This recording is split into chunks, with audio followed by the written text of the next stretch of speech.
अस्सलाम वालेकुम students, welcome to my channel student life. आज मैं आपके साथ इकोनॉमिक्स 401 के असाइनमेंट नंबर 2 का सॉल्यूशन शेयर करूंगी। स्प्रिंग 2021 की आपकी ये असाइनमेंट है और इसकी ड्यू डेट है 2 अगस्त 2021 और 15 मार्क्स की आपकी ये असाइनमेंट है। यहाँ आपके साथ एक केस शेयर किया जा रहा है सैमसंग के हवाले से कि सैमसंग एक साउथ कोरियन कंपनी है जो कि उस ग्लोबल सक्सेस की जो स्टोरी है वो एक गैलेक्सी एस सीरीज के स्मार्टफोन के साथ स्टार्ट हुई थी जो उसने लॉन्च किया था 2000 के एंड पे। अब वो कह रहा है कि अब सैमसंग जो है वो टॉप 5 कंपनीज में इंक्लूड है जो कि इलेक्ट्रॉनिक चीजें बना रहे हैं ऑल ओवर दी वर्ल्ड। अब सैमसंग को उन्होंने कंसीडर किया कि वो मेन सप्लायर्स है इलेक्ट्रॉनिक गुड्स का, जैसे फ्लैश मेमोरी है, चिप्स हैं और सेमीकंडक्टर्स हैं, बैटरीज हैं और हार्ड ड्राइव हैं।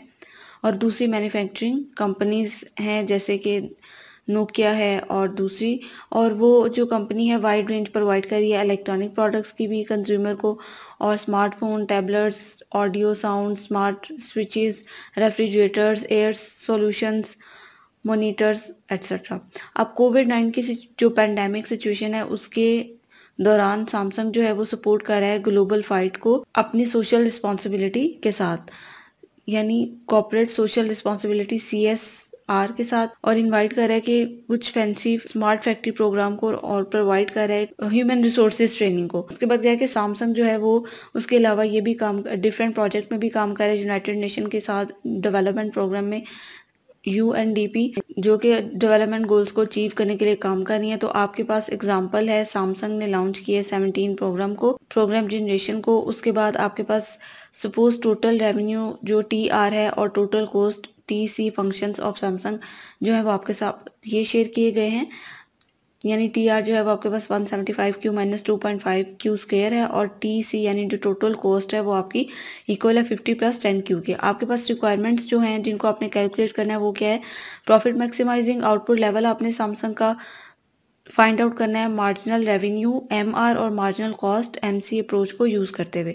उसके बाद आपने जो मैक्सिमाइजिंग लेवल ऑफ प्रॉफिट आपके पास आएगा A पार्ट में, उसकी आपने अमाउंट को फाइंड आउट करना है। उसके बाद नेक्स्ट क्या है, C पॉइंट में आपने कैलकुलेट करना है एवरेज रेवेन्यू यानी AR फंक्शन और slope of average revenue function. ठीक है, तो ये जो तीनों आपके पार्ट्स हैं ये 5-5 मार्क्स के हैं, तो 15 मार्क्स के आपकी टोटल ये असाइनमेंट है। उसके बाद एक इंपॉर्टेंट नोट आपके साथ ये शेयर किया गया है कि आपको 24 एक्स्ट्रा ग्रेस पीरियड इसमें दिया जा रहा है ड्यू डेट के बाद भी, लेकिन वो आप किस सूरत में यूज़ कर सकते हैं कि अगर कोई इमरजेंसी आ गई है या कोई आपको ड्यू डेट मेंशन थी तो आपको पता नहीं चला, या किसी प्रॉब्लम की सूरत में आप इस फैसिलिटी को यूज़ कर सकते हैं। वरना आपको चाहिए कि आप जो सॉल्यूशन है उसको फाइनल डेट जो आपके साथ शेयर की गई है उस पर ही अपलोड कर दें। उसके बाद इंपॉर्टेंट इंस्ट्रक्शंस आपके साथ शेयर की गई हैं। डेडलाइन क्या है कि आप आपकी जो असाइनमेंट है आप मेक श्योर करें कि उस असाइनमेंट को आपने ड्यू डेट के ऊपर ही VU LMS पे आपने जो आपका अकाउंट है उस पर आपने इसको अपलोड करना है। उसके बाद ईमेल और जो ड्यू डेट के बाद असाइनमेंट है थ्रू ईमेल वो आपकी बिल्कुल भी एक्सेप्टेबल नहीं होगी। फॉर्मेटिंग गाइडलाइंस आपके साथ शेयर की गई हैं कि आपने टाइम्स न्यू रोमन स्टाइल को अडॉप्ट करना है या फिर एरियल को, और फॉन्ट साइज आपका 12 हो। उसके बाद यह है कि आपको एडवाइस किया जा रहा है कि अपनी असाइनमेंट को MS वर्ड में के फॉर्मेट में ही कंपोज करें, और कंपोज करें अपनी, या फिर अपनी असाइनमेंट को आप ओपन ऑफिस फॉर्मेट में भी कंपोज कर सकते हैं। ब्लू और ब्लैक फॉन्ट कलर्स आपने सिर्फ यूज़ करने हैं। रूल्स फॉर मार्किंग क्या है कि आपकी असाइनमेंट जो है वो अगर आपने ड्यू डेट के बाद सबमिट करवाई तो भी 0 मार्क्स लेगी।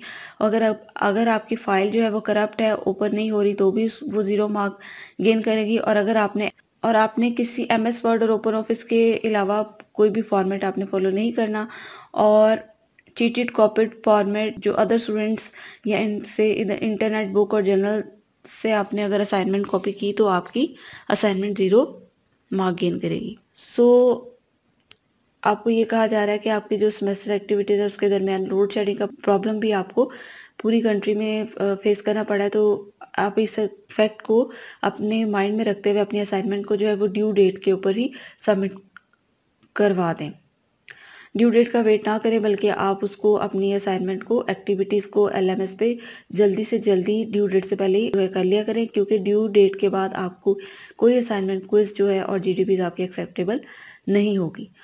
तो ये आपके असाइनमेंट का क्वेश्चन था। उम्मीद है आपको समझ आ गया होगा। अब मैं आपके साथ सॉल्यूशन शेयर कर रही हूँ। तो सॉल्यूशन में सबसे पहले आपने रिक्वायरमेंट नंबर 1 फॉलो करनी है। तो उसके लिए आपने देखना है कि MC इक्वल होता है MR के, तो आपने इसको फाइंड आउट करना है। जब आपने ये फार्मूला पुट किया और इसको आपने फाइंड आउट किया तो आपके पास MC जो है वो क्या आ गया, 10 के इक्वल आ गया। उसके बाद MR आपने फाइंड आउट करना है, तो टोटल कॉस्ट फंक्शन के थ्रू, ठीक है। तो आप ये फार्मूला डेरिवेशन इसकी लेके और आप इसमें जो वैल्यूज़ हैं वो पुट करके MR फाइंड आउट कर सकते हैं। और उसके बाद आपने देखा है कि प्रॉफिट मैक्सिमाइजेशन में MR इक्वल है MC के, तो आपने इसको सॉल्व किया। जब MC और MR की वैल्यूज़ को इक्वलाइज किया तो आपके पास जो Q है उसकी वैल्यू क्या आ गई, 33। तो यहाँ पे ये Q की वैल्यू 33 आ गई। दूसरी जो रिक्वायरमेंट थी उस पर आपने टोटल प्रॉफिट की जो अमाउंट है उसको कैलकुलेट करना है। तो यहाँ पे आपने तो यहाँ पे आपने ये फार्मूला पुट करना है। उसके बाद आपने इसमें वैल्यूज़ पुट करनी है। जब आपने इसको सॉल्व किया तो आपके पास, उसके बाद आपने इसको सॉल्व करना है। उसके बाद यहाँ पे आपने जो Q की वैल्यू फाइंड आउट की थी पहले, जो पहली रिक्वायरमेंट में, वो आपने पुट कर देनी है। जब आपने Q की वैल्यू यहाँ पे पुट की, उसको सॉल्व किया, तो आपके पास जो टोटल कॉस्ट है वो क्या आ जाएगी, अमाउंट जो है वो क्या आ जाएगी, ये आपके पास अमाउंट आ जाएगी। उसके बाद प्रॉफिट मैक्सिमाइजेशन की जो आउटपुट थी 33 पे, वो ये थी। ये आपकी सेकंड रिक्वायरमेंट कंप्लीट होगी। उसके बाद थर्ड रिक्वायरमेंट आपने फुलफिल करनी है, जिसपे आपने AR को कैलकुलेट करना है। तो जब आप उसको कैलकुलेट करेंगे इस फार्मूला के थ्रू, तो आपके पास जो AR है वो 92.5 आ जाएगा। उसके बाद आपने स्लोप फाइंड आउट करनी है। तो स्लोप आप इस तरह से फाइंड आउट करेंगे कि डेरिवेटिव लेंगे AR का, और उसके बाद जब आप उसको सॉल्व करेंगे तो आपके पास जो स्लोप ऑफ AR है वो -2.5 आ जाएगी, यानी ये नेगेटिव आ रही है। तो ये आपका सोल्यूशन था और उम्मीद है आपको समझ आ गया होगा। आप इसको कंडक्ट करने से पहले अपने जो हैंडआउट्स हैं उनमें ये फार्मूला ज़रूर देखें, ठीक है। फार्मूला कंफर्म करने के बाद मेथड्स, एग्जांपल्स आपके साथ शेयर की होती हैं, उनको कंफर्म करने के बाद आप यहाँ से ये सॉल्यूशन फॉलो करें। और अगर आपको कोई भी मिस्टेक इसमें लग रही है तो प्लीज़ उसको ज़रूर सॉल्व कर लें और इसको मैनुअल करें। यहाँ से ये फाइल लेके कॉपी पेस्ट बिल्कुल नहीं करें, आपको मार्क्स नहीं मिलेंगे। बल्कि अब आपको LMS पे लिंक और बिल्कुल ID भी दिखा दी जाती है, जहाँ से, जिस चैनल से, जिस वीडियो से आपने ये चीज़ कॉपी पेस्ट की होती है या आपने जिस लिंक को फॉलो किया होता है। तो काइंडली इस चीज़ से अवॉइड करें, अपनी असाइनमेंट को मैनुअली कंडक्ट किया करें और उसको, उसके सॉल्यूशन को ज़रूर पहले कैलकुलेट करके और कंफर्म करके फिर उसको सबमिट करवाया करें।